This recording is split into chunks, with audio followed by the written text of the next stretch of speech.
नमस्कार दोस्तों, आप सभी का स्वागत है हमारे इस लर्निंग पॉइंट यूट्यूब चैनल पर। आज की इस वीडियो में हम निम्न प्रकार के सवालों का जवाब देंगे। और अगर हमारे चैनल को आप पहली बार देख रहे हैं तो सब्सक्राइब और बेल नोटिफिकेशन को जरूर ऑन। नंबर 1, फोन पर हेलो क्यों बोलते हैं। नंबर 2, हॉस्पिटल में प्लस का निशान क्यों होता है। नंबर 3, डॉक्टर की लिखावट खराब क्यों होती है।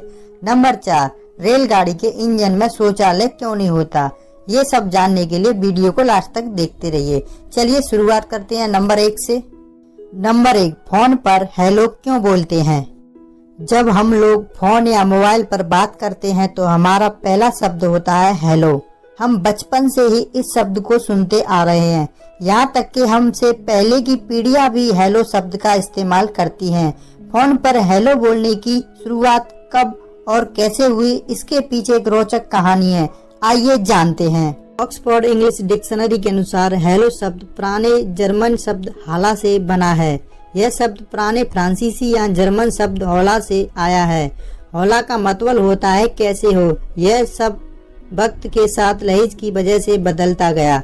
अंग्रेजी कवि चौसर के जमाने में यानी 1300 ई के बाद ये शब्द हालो बन चुका था। फिर शेक्सपियर के जमाने में यह हालू बन गया। इसके बाद भी यह शब्द में बदलाव होते रहे। कई लोगों का मानना है कि फोन उठाने के बाद सबसे पहले हेलो शब्द बोलने का चलन टेलीफोन का आविष्कार करने वाले अलेक्जेंडर ग्राहम बेल की देन है, मगर यह बिल्कुल गलत है। तो सही क्या है, यह आज हम बताएंगे।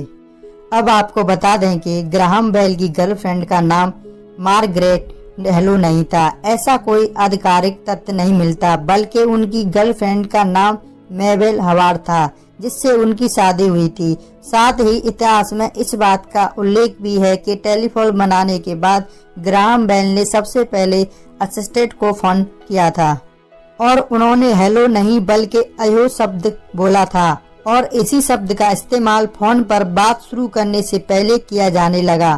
टेलीफोन का आविष्कार होने के बाद लोगों ने अयो का इस्तेमाल करना शुरू किया। तो चलिए जानते हैं कैसे हुआ हेलो शब्द का इस्तेमाल। हेलो शब्द सबसे पहले लिखित रूप में 1833 ईस्वी में इस्तेमाल हुआ।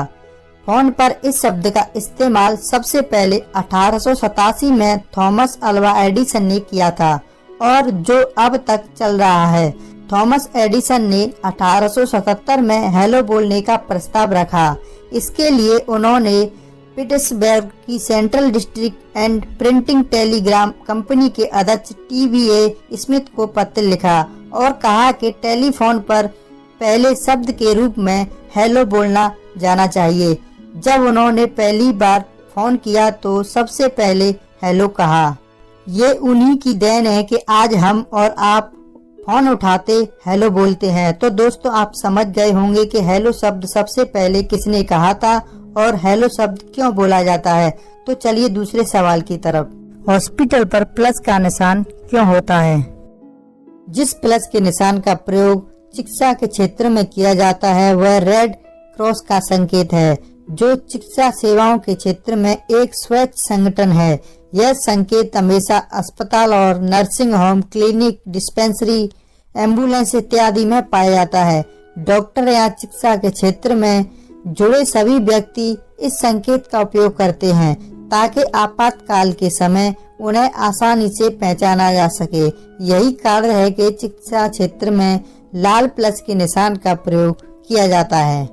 नंबर 3, डॉक्टर्स की हैंडराइटिंग इतनी गंदी क्यों होती है। आप डॉक्टर के पास तो कभी न कभी गए होंगे और उनकी अंधी हैंडराइटिंग भी आपने जरूर देखी होगी। हर डॉक्टर खराब लिखावट में आपको दवा का नाम लिख कर देता है, जिसे पढ़ने की कोशिश करते करते आपका दिमाग चकरा जाता है। आपके मन में यह सवाल जरूर आया होगा कि इतना पढ़ा लिखा होने के बावजूद डॉक्टरों की दवाइयों का नाम गंदी हैंडराइटिंग में क्यों लिखते हैं। आखिर वे ठीक ठाक राइटिंग में भी तो लिख सकते हैं। कभी कभी कुछ लोग यह भी सोच लेते हैं कि हो सकता है यह डॉक्टर्स की स्पेशल लिखावट होती है ताकि कोई मरीज इसे पढ़ ना पाए। आपको बता दें कि एक आंकड़े के अनुसार दुनिया भर में प्रति वर्ष 7 से 8 हजार लोग डॉक्टर द्वारा लिखे गए पर्चे ना समझ आने के कारण मारे जाते हैं। क्योंकि डॉक्टर जो हैंड राइटिंग लिखते हैं वह मेडिकल स्टोर वाले को समझ में नहीं आती। वह सिर्फ डॉक्टर द्वारा लिखे गए पहले अक्षर के मुताबिक ही दवाई दे दी जाती है, जिसके कारण बहुत सारे गलत दवाई दे दी जाती है। इसके चलते कई लोगों को जान से हाथ धोना पड़ता है। लेकिन अब इस रहस्य से पर्दा उठ चुका है। यह डॉक्टर लोग क्यों इतनी बुरी लिखावट लिखते हैं? पिछले ही दिनों में एक सर्वे किया गया जिसमें यह जानने की कोशिश की गई कि डॉक्टर्स की खराब हैंड राइटिंग के पीछे वजह क्या है। इस सर्वे में आई रिपोर्ट की मानी जाए तो जब डॉक्टर से पूछा गया कि हर डॉक्टर अपने पर्चे में इतनी अजीब हैंड राइटिंग क्यों लिखते हैं, तो उन्होंने बताया कि इसके पीछे कोई बड़ा कारण नहीं होता है। डॉक्टर ने बताया कि हमें डॉक्टर बनने के लिए काफी मेहनत करनी पड़ती है। इसके लिए हमें बहुत सारे एग्जाम देने पड़ते हैं। इन एग्जामों में समय कम और लिखना ज्यादा पड़ता है और यही कारण है कि हम अपना एग्जाम पूरा करने के लिए बहुत तेजी से लिखते हैं। इस कारण ही हमारी राइटिंग बहुत अजीब हो जाती है। मेडिकल काउंसिल ऑफ इंडिया के तहत डॉक्टरों को एक गाइडलाइन भी दी गई है। इसमें बताया गया है कि इलाज के लिए पर्चे लिखते समय कैपिटल लेटर्स यूज करने होंगे। यहाँ तक कि मरीज को पूरी तरह से लिखकर समझाना भी होगा, जैसा उसे समझ में आ जाए वैसे एक्सप्लेन करके लिखना होगा। लेकिन मेडिकल काउंसिल ऑफ इंडिया के अनुसार इन्हें उम्मीद है कि डॉक्टर उनकी इस गाइडलाइन को स्वीकार करेंगे। अब आप जान गए होंगे कि डॉक्टर्स की हैंड राइटिंग इतनी गंदी क्यों होती है। हमारा चौथा सवाल है, रेलगाड़ी के इंजन में शौचालय क्यों नहीं होता? यह बात सही है कि रेल के इंजनों में शौचालय नहीं होते। यह सभी पायलटों के लिए काफी तकलीफ की बात है, जो इंजन पर लगातार कार्य करते हैं और जरूरत पड़ने पर फ्रेश होने के लिए ट्रेन रुकने तक का इंतजार करना उनकी मजबूरी होती है। यह इंतजार कभी कभी कुछ घंटों जितना अधिक भी हो सकता है। फ्रेश होने के लिए लगातार ऐसे इंतजार आगे चलकर कई बीमारियों का कारण बन सकते हैं। रेल के इंजनों में शौचालय नहीं होने का कारण शायद यह था। गाड़ी के इंजन में शौचालय इसलिए नहीं होता क्योंकि वहां अन्य कई उपकरण लगे होते हैं एवं जगह की कमी होने के कारण वहां पर शौचालय की सुविधा प्रदान नहीं करवा सकते। देखिए, यह बात तो सही है। जब से भारत में रेलगाड़ी शुरू हुई है सन 1853 से 2016 तक, यानी 163 साल से रेलगाड़ी के इंजन में शौचालय नहीं था। लेकिन इससे रेलवे चालक को काफी दिक्कतों का सामना करना पड़ता था, जैसे उन्हें काफी समय तक अप्राकृतिक रूप से अपनी पेशाब रोकनी पड़ती थी, जिससे उनकी किडनी पर इसका बुरा प्रभाव पड़ता था। इस कारण से वह शारीरिक व मानसिक दोनों ही तरफ से अस्वस्थ रहता था। इन्हीं समस्याओं के चलते अब 2016 से इंजनों में बायो टॉयलेट लगाना तय किया गया है। यह विशेष प्रकार का टॉयलेट होगा जो रेल की कम गति होने पर ही खुलेगा। इसमें सेंसर भी लगे होंगे।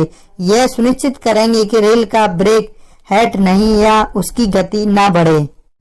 अब रेलगाड़ियों के इंजनों में शौचालय लगाने की शुरुआत हो चुकी है और ऐसी उम्मीद है कि सभी रेलगाड़ियों में शौचालय लगाकर रेल के पायलटों की शौचालय की समस्या दूर कर दी जाएगी। दोस्तों, उम्मीद है हमारे द्वारा दी गई जानकारी आपको पसंद आई होगी। अगर यह जानकारी आपको पसंद आई है तो प्लीज वीडियो को लाइक शेयर जरूर कर देना और आपका कोई सवाल है तो कमेंट बॉक्स में जरूर बताना। ऐसी नॉलेज की वीडियो देखने के लिए आप हमारे चैनल को सब्सक्राइब कर सकते हैं और बेल आइकन को दबाना ना भूलें, इससे हमारी हर वीडियो आप तक पहुंच सके।